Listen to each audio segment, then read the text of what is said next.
Sisisi Tolashe, who is the president of the ANC's Women's League, as well as Minister of Social Development, or should I rather say former Minister of Social Development, was recently fired yesterday by President Cyril Ramaphosa.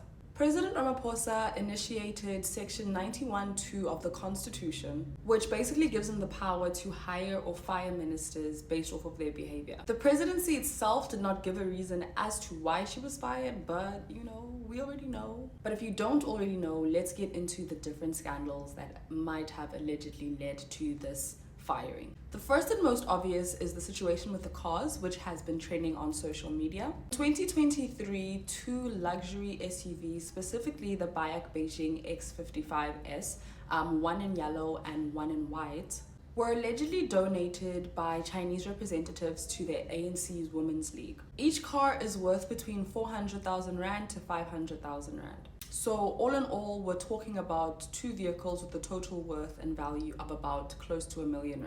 Now the issue arises because those two cars were not registered in the name of the ANC Women's League, but rather in the name of Tolashe's own children. The DA's Jan de Villiers says that the possible charges arising from this include fraudulent vehicle registration under the National Traffic Road Act and possible theft. Action SA's MP Darlene James went on her own and filed criminal charges accusing Tolashe of misleading Parliament, specifically about where the cars come from and how they were used. The second scandal is lying to Parliament, which arguably might be the most serious charge legally. Jan de Villiers of the DA basically said that Tolashe lied about the source of the cars as well as what they were used for, which violates Section 27 of the Powers, Privileges and Immunities of Parliament Act. Darlene James, on top of already opening criminal charges against Tolashe, has also gone as far as lodging a complaint with the Public Protector and the Parliament Ethics Committee. The third scandal is the nepotism that Tolashe has been accused of. Tolashe hired a 22-year-old woman to be the acting chief of staff, and this woman happened to also be the niece of her special advisor.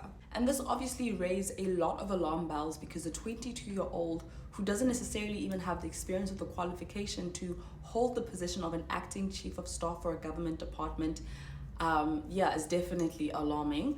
But Tolashe herself denies being directly involved in this and says that the hiring processes themselves happen outside of her. But I mean, the optics alone just don't look good. Tolashe has also been accused of mismanaging the special government aid which is given to those who work in support of ministers. The helper that she hired, who didn't work in her Cape Town or Pretoria home, but rather in her home in the Eastern Cape, was said to receive 15,000 Rand in aid from the government, but that 15,000 Rand was split between her and Tolashe's own daughter, so the helper would only receive about 7,500. If you want the full detailed breakdown of the story, head over to IOL, link is in our bio, and read the story for more groundbreaking details. I'm Chloe Maluleke, and this is IOL. Stay tuned for more updates.